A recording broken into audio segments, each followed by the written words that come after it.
जय जोहार और नमस्कार संगवारी हो। स्वागत है आप सभी का छत्तीसगढ़िया न्यूज में एक बार फिर से। चलिए जानते हैं प्रदेश के 10 महत्वपूर्ण काम की खबर जो आपके लिए जान लेना जरूरी होता है, जिसमें आज की पहली। छत्तीसगढ़ प्रदेश में बिजली की बढ़ोतरी हुई है। औसत बिजली दर 0.48 पैसे बढ़ोतरी हुई है प्रति यूनिट और ये बढ़ी हुई दरें 1 अगस्त से लागू हो गई है। आयोग ने कहा है कि घरेलू उपभोक्ताओं को तय शुल्क से बिजली मिलेगा। आयोग के अध्यक्ष श्री हेमंत ने बताया कि इस बार वित्तीय वर्ष 2021-22 में 6 रुपए 42 पैसे औसत बिजली की कीमतों में बढ़ोतरी की गई है। वहीं पिछले साल ये दर घट करके 5 रुपए 93 पैसे था। वहीं यदि किसी के घर में 5000 से अधिक बिजली बिल आता है तो उसे ऑनलाइन पेमेंट करना होगा। और किसानों के लिए सिंचाई हेतु विद्युत उपयोग के लिए सब्सिडी दर 10% से बढ़ा करके 20% कर दिया गया है। यानी कि अब सिंचाई पंप वाले बिजली बिलों के लिए 20% तक छूट दी जाएगी। वहीं ग्रामीण इलाकों तथा सरकारी अस्पतालों में 5% छूट को बढ़ा करके 10% कर दिया गया है। साथ ही उद्योगों को अब 30 घंटा के जगह में 36 घंटा बिजली दी जाएगी।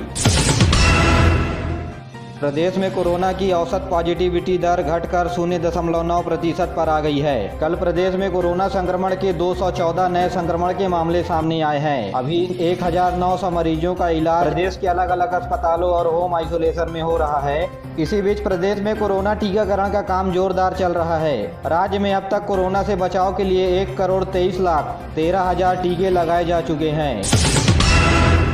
मुख्यमंत्री भूपेश बघेल ने कहा है कि सिलगेर हमले की जांच 6 महीने के अंदर पूरी हो जाएगी। मुख्यमंत्री ने कल बीजापुर और सुकमा की तरफ से आए प्रतिनिधि मंडल से बातचीत के दौरान ये बात कही। मुख्यमंत्री ने नक्सली प्रभावित गांव वाले को भरोसा दिलाया कि कोई भी निर्दोष लोगों के ऊपर कार्रवाई नहीं की जाएगी। प्रदेश में 50% विद्यार्थियों के साथ ऑफलाइन पढ़ाई शुरू हो गई है। 10वीं और से 5वीं और 8वीं की कक्षाएं चलाई जा रही है। 16 महीनों के बाद प्रदेश के स्कूलों में चहल पहल दिखाई दी। मुख्यमंत्री भूपेश बघेल ने ऑनलाइन और ऑफलाइन कक्षाएं शुरू होने पर प्रदेशवासी तथा विद्यार्थियों को शुभकामनाएं प्रेषित की है। मुख्यमंत्री भूपेश बघेल ने अपने निवास स्थान से वर्चुअल रूप से रखे गए कार्यक्रम में अपने विधानसभा क्षेत्र पाटन में Swami Atmanand English medium school खोलने के लिए 7 करोड़ 25 लाख रुपए से ज्यादा के विकास कार्यों का भूमि पूजन और लोकार्पण किया। वहीं शिक्षा मंत्री प्रेमसाय टेकाम रायपुर के आरडी इंग्लिश मीडियम स्कूल में प्रवेश उत्सव के दौरान शामिल हुए। कार्यक्रम परिसर में स्थित डिजिटल बोर्ड में हाथ से लिख करके उन्होंने बच्चों को शुभकामनाएं दी। डॉक्टर टेकाम ने कहा कि बच्चों को कोरोना संबंधी नियम कानून एवं गाइडलाइन का पालन जरूर करवाएं। प्रदेश के सभी सरकारी औद्योगिक प्रशिक्षण संस्था यानी ITI के लिए ऑनलाइन आवेदन मंगाए गए हैं। सरकारी औद्योगिक प्रशिक्षण संस्थाओं में आवेदन की तिथि 8 अगस्त कर दी गई है। रोजगार एवं प्रशिक्षण संचालनालय के मुताबिक ITI में चलाए जा रहे कोर्स में के लिए आवेदन हेतु छत्तीसगढ़ के मूल निवासी ही पात्र होंगे। लोक सेवा केंद्र के द्वारा ये अर्जी दिए जा सकते हैं। सुकमा जिले में 2 इनामी नक्सली समेत 3 लोगों ने आत्मसमर्पण किया है। जिला पुलिस अधीक्षक ने बताया कि ये माओवादी फुलबगड़ी थाना क्षेत्र में सक्रिय रहे। इनके ऊपर बम विस्फोट और पुलिस की पार्टियों में शामिल होने जैसे बड़े आरोप हैं। वहीं सुकमा जिले में एक माओवादी को गिरफ्तार किया गया है, जिसके पास से 1 लाख रुपए की विस्फोटक पदार्थ भी जब्त हुए हैं।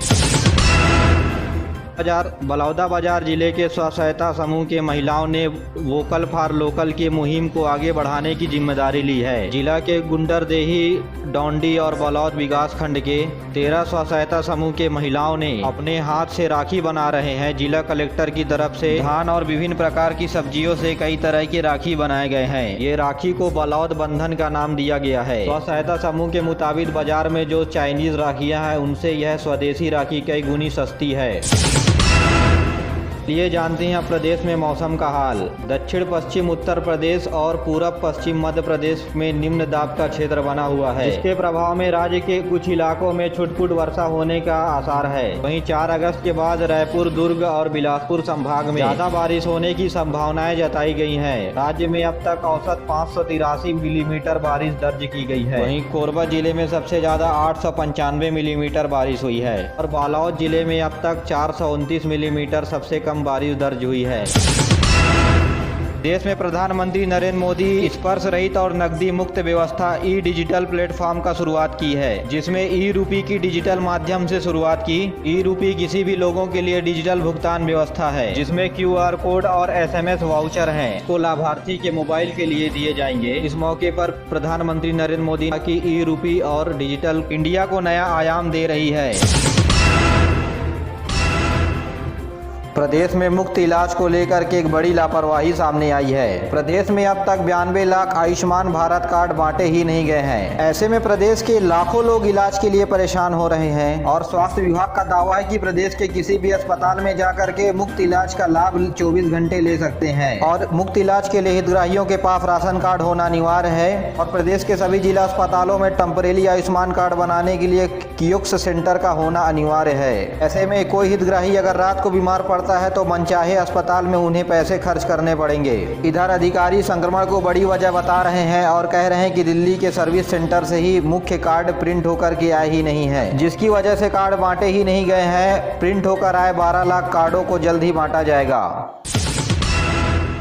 राज्यपाल अनुसुईया उइके आज विधानसभा भवन में रखे गए उत्कृष्टता अलंकार समारोह में शामिल हुए। इस मौके पर मुख्यमंत्री, विधानसभा अध्यक्ष और अन्य विधायक भी मौजूद रहे। समारोह में 2019 के लिए सबसे अच्छे विधायक के रूप में अरुण वोरा और सौरभ सिंह को, तो वहीं 20 के लिए कुलदीप जुनेजा और नारायण को अलंकार से सम्मानित किया गया। इसके अलावा चुने गए संसदीय पत्रकार और प्रदेश के मीडिया रिपोर्टरों को भी अलंकार दिया गया। सर्वश्रेष्ठ काम करने के लिए इन क्षेत्रों में पुरस्कार भी दिया गया।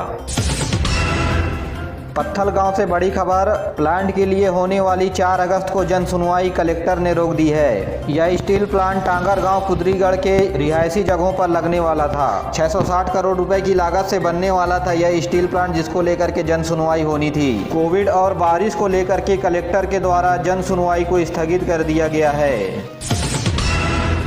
बलौद जिले के गुंडरदेही इलाके के सनौद गांव में 350 बोरी खाद जब्त किया गया है। यह खाद से भरा हुआ ट्रक उड़ीसा से धमतरी जा रहा था, जिससे किसानों और भाजपाइयों ने कालाबाजारी का अंदेशा जताते हुए घेराबंदी करके पकड़ा और ट्रक चालक से खाद के बारे में पूछा गया तो ट्रक चालक कोई जवाब नहीं दे पाया, ना ही खाद के दस्तावेज उसके पास मिले। जिसके बाद कृषि विभाग को इसकी जानकारी दी गई और कृषि विभाग अब इस पर जाँच पड़ताल कर रहा है। वहीं ट्रक से भरे खाद की कीमत लगभग 91,000 रुपये बताई जा रही है। प्रधानमंत्री नरेंद्र मोदी ने 15 अगस्त के लिए लाल किले से भाषण के लिए युवाओं से उनके विचार और सुझाव मांगे हैं। दरअसल पीएम मोदी ऐसा कुछ सालों से ही करते आ रहे हैं। दरअसल पीएम मोदी युवाओं के विचार को रखते हुए लाल किले से भाषण देते हैं ताकि युवाओं की आवाज पूरी दुनिया सुन सके और जिस युवा का सुझाव प्रदेश के लिए अच्छा होगा उसकी चर्चा लाल किले से पूरी दुनिया के सामने की जाएगी। साथियों, अगर आप अपने विचार प्रधानमंत्री से शेयर करना चाहते हैं तो mygov.in पर जाकर के अपनी सलाह साझा कर सकते हैं। छत्तीसगढ़ में कम कीमत पर अच्छी घर का इंतजार कर रहे लोगों के लिए हाउसिंग बोर्ड एक अच्छी पहल की है, जिनमें अनसोल्ड प्रॉपर्टी पर 30% की कटौती करके अब हाउसिंग बोर्ड अपने घरों और मकानों को बेच रही है और हाउसिंग बोर्ड से पारित प्रस्ताव को कैबिनेट से भी मंजूरी मिल गई है। जल्द ही हाउसिंग बोर्ड 30% की दर पर कमी करते हुए अनसोल्ड प्रॉपर्टी को बेचने की कवायद करेगा। हाउसिंग बोर्ड के मुताबिक प्रदेश में 1000 करोड़ रुपए की संपत्ति अभी बिकी नहीं है। इनमें से 633 करोड़ की संपत्ति को लगभग बेस प्राइस में बेचने का निर्णय लिया गया है। इस लिस्ट में 521 मकान और 24 दुकानें शामिल हैं। वैसे तो पूरे प्रदेश में अनसोल्ड प्रॉपर्टी है, लेकिन छत्तीसगढ़ के नवा रायपुर में सबसे ज्यादा अनसोल्ड प्रॉपर्टी है, जिसके चलते अब दामों को घटा करके सरकार के पैसे वापस लाने की कवायद की जा रही है।